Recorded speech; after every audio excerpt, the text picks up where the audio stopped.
un flirt, c'était quelqu'un à qui je devais plaire, et alors il essayait de me faire danser pour parler, communiquer un petit peu. Comment vous voulez faire? Alors il me faisait danser, il me disait on va boire quelque chose au café, et il essayait, ça s'appelle un flirt. Et puis si c'était bien, ça durait un peu, et puis des fois ça durait pas. Des fois il faisait des propositions mal placées, pan, je le laissais tomber. Ah, ça me plaisait pas du tout.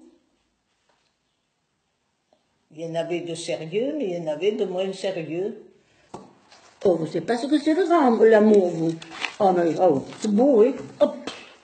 Mais ça, alors, ça, je le souhaite à tout le monde, l'amour. Hein.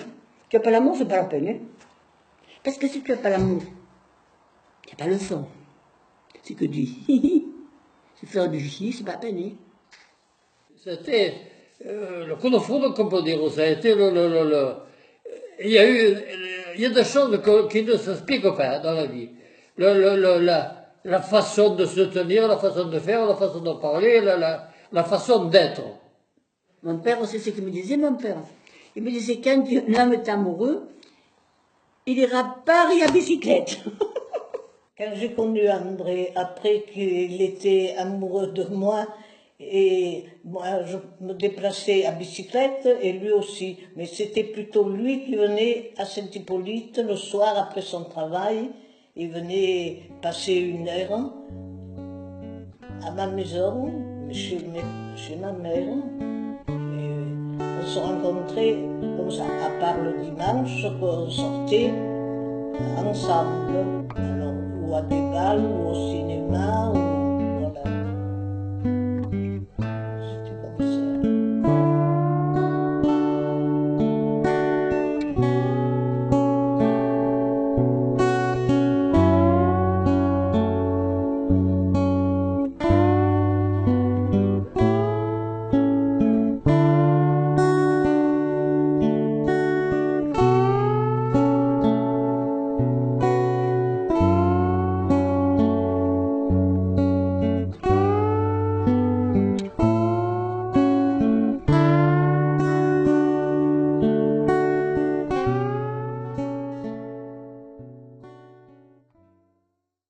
Vous savez, avec des mamans, alors, une fois c'était une qui venait avec nous, une fois c'était l'autre, elle ne venait pas tout le temps.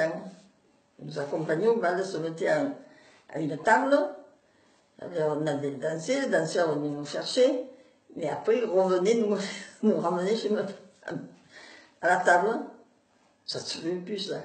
La jeunesse, elle se faisait à Carpentras, et on se connaissait tous, Carpentraciens, Loriolais, Aubignanais, Sarianais.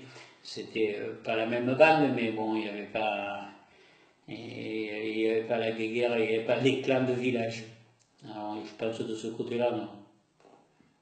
On s'habillait à Carpentras, on allait chez une modiste, oui, modiste, et on choisissait un chapeau. C'était la mode, on avait toutes des chapeaux. Maintenant, c'est rigolo, ça ferait drôle, hein. On ne les met plus. Hein. Pratiquement tout Carpentras d'un certain âge, à certaines heures, se retrouvaient et se rencontraient rue de la République. On était très coquettes. Il y avait des belles toilettes, à celle qui portait les plus belles toilettes, Loriolais. Les filles Meilleras, là. Il y avait de très belles toilettes. On ne portait pas les chiffons qu'on porte aujourd'hui. Mais c'est le chapeau. Oui, le chapeau aussi. Élégant. Avec les balles, on ne marchait pas sans balles. Les talons hauts comme ça. Élégant, très élégant. Même le monsieur, oui. L'homme était très bien, le costume et tout, là. Hein. Principalement l'hiver, L'été, ils avaient un pantalon très clair, et des jolies chemises bleues ou n'importe. Très élégant. Le bal clandestin, on se cachait parce que c'était défendu sûrement. Je crois qu'il y avait les Allemands par là autour. Et alors, on allait dans des endroits plutôt cachés, mais tous étaient en pleine campagne. Là, au Groc, on ne nous entendait pas et c'est caché dans la montagne.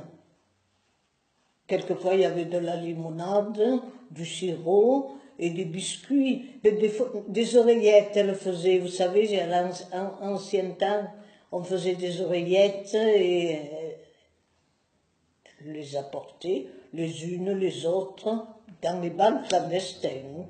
Et les jeunes gens venaient vous dire tu viens danser ou vous venez danser. Au début peut-être vous voyez, mais après on se tutoyait vite quand même. Voilà.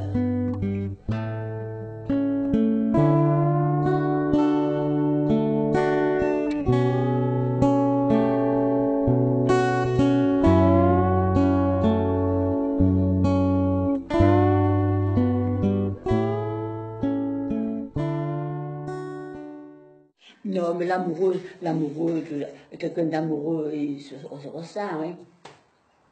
Vous voyez que moi, il y a peut-être 3 ans, monsieur François, là, il y a des chevaux là, hein. Alors je dis, monsieur François, vous savez, je préfère vous le dire la nuit, j'entends vos chevaux. Ils hennissent. Il m'a dit, oui, mais c'est le moment des retrouvailles. Là. Les humains m'appellent, et puis l'autre fait peur. Vous voyez comment je veux dire?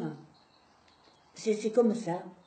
Même les bêtes, et à ce moment les chouettes, non, oh mamie, oh mon Dieu. À ce moment, elles y vont. Hein. Alors, la chouette, elle fait, l'autre, je dis, mais c'est vrai. Et là, je ne me souviens pas. Voilà. Est-ce que l'autre personne me l'a présenté? Est-ce que c'est le hasard? Est-ce qu'on était. Mais enfin, ça a été, comme on vous dit, ça a été ça, et puis c'est fini. C'est fini. Voilà. Ça n'aurait pas eu lieu. Ben, je ne sais pas si je me serais marié.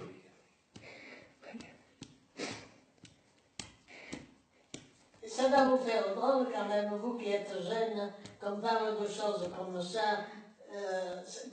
Qu'est-ce que ça vous fait drôle? Vous devez dire, mais ils étaient bien bêtes, non? Depuis l'âge de 10 ans, je sais que mon âge.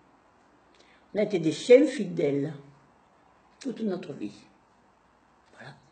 On a toujours petit, depuis l'âge de 10 ans, on doit se marier. Et on s'est marié à 24 ans parce que, voilà, c'était comme ça. Et on en a eu, ça c'est fini, c'est beau quand même. Il n'y en a plus comme nous. Il n'y en a plus. Non. Parce que vous savez, on a passé une vie complète, toute notre vie. Mais quand même, il ne faut pas croire qu'il y a des hauts débats dans un couple. Tout le monde sait. Que se dispute pas, c'est pas vrai, si tu ne disputes pas. Mais celui qui se dispute, eh bien, c'est beau, elle avait la confiance. Le mari, il a adoré le ballon, il a adoré les boules, mais il est toujours entré au bercail, avec la grande confiance. C'est beau, hein? Et toujours. Mais, la vérité, il n'y en a pas beaucoup comme nous, vous voyez, C'était comme ça. C'est comme ça, voilà, c'est comme ça.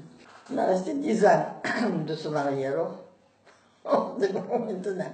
Et on ne vit pas ensemble comme maintenant. Les jeunes, ils sont ensemble. Moi, j'ai tout plein de jeunes filles. Elles ont des copains, mais elles ne sont pas mariées. Voilà, ils vivent ensemble. Ils ont des enfants, mais ils ne sont pas mariés. Tandis que avant, c'est pas comme maintenant. Hein. Non. le père de mon mari, il était maire à Saint-Hippolyte. Il était né à Saint-Hippolyte. Et il voulait mourir à Saint-Hippolyte. Il ne voulait pas abandonner la mairie. Il est resté 40 ans maire. Et ses enfants, il ne voulait pas les voir mariés. Il les gardait pour qu'ils travaillaient à la terre, pour que ça continue. Lui, il était à la mairie, s'occupait de sa mairie, avec un secrétaire, et il ne voulait pas se marier. Alors, et dans sa famille, ils étaient 4 enfants, 2 filles et 2 garçons, mais c'est le plus jeune qui a tenu bon, qu'on a tenu bon tous les deux. On se fâchait, on faisait l'accord, on se fâchait. Et puis finalement, quand il a été décédé, on a attendu quand même. Hein. Quand il a été décédé, on a resté un an pour la rumeur des gens, vous savez, pour ne pas se marier de suite. Hein. Et on s'est mariés. Ça, c'était pas comme maintenant, on n'était pas libre.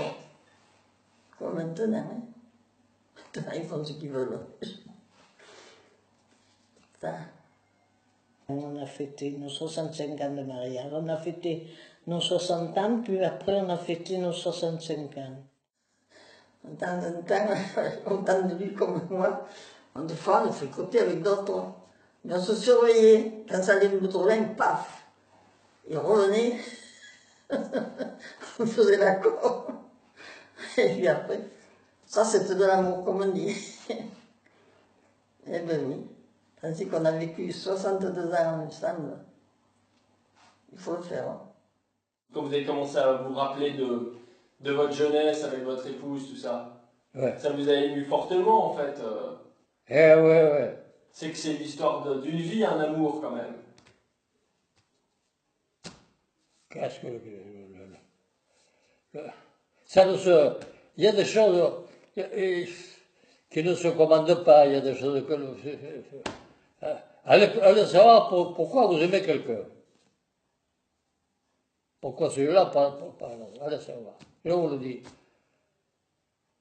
Moi, déjà les filles, on m'en a représenté 36.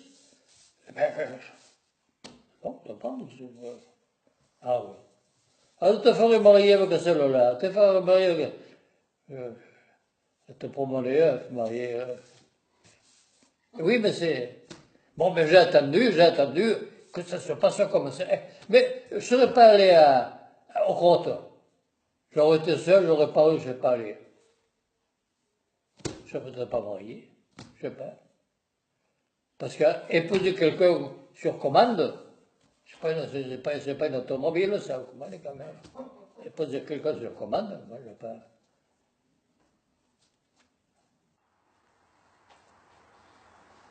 La femme, les hommes, vous croyez fort, mais la femme vous domine. Et quand tu es sous l'oreiller, hélas, la femme est la femme indirecte. Écoutez, je ne sais pas si vous avez des enfants. Première chose, moi, mes enfants, oui. On demande à maman. Maman, oui, ben, je demanderai à papa. Mais je demande à papa toujours. Oh, bon, si tu veux. Voilà. La femme, attention la femme, hein. La femme, le coquinet. Indirectement, la femme mène l'homme. Avec son air de... Parlons pas de pouvoir, parlons du couple, hein. Eh oui, ah oui, la femme, la femme fait et défait une maison. La femme fait et défait une maison. Vous êtes une famille unie, si la femme a décidé qu'elle ne soit plus unie, automatiquement, elle y arrive. La femme fait et défait une maison. La femme, c'est l'âme de la maison. Et les hommes, vous êtes tous hommes. Hein. Je ne vous dis pas ce que je me pense, parce que j'en dirais trop. C'est comme ça. Mais la femme, d'abord, écoutez, l'évangile vous le dit. Qu'est-ce qu'a tenté l'homme? C'est Ève. Et Ève, il ne faut pas croire qu'on dit la pomme, mais la pomme, c'est pas la pomme. C'est Ève qui a fait voir ses atouts à l'homme. La femme, elle a dominé l'homme. L'homme, il a cédé. C'est ça l'évangile. La pomme, c'est un emblème.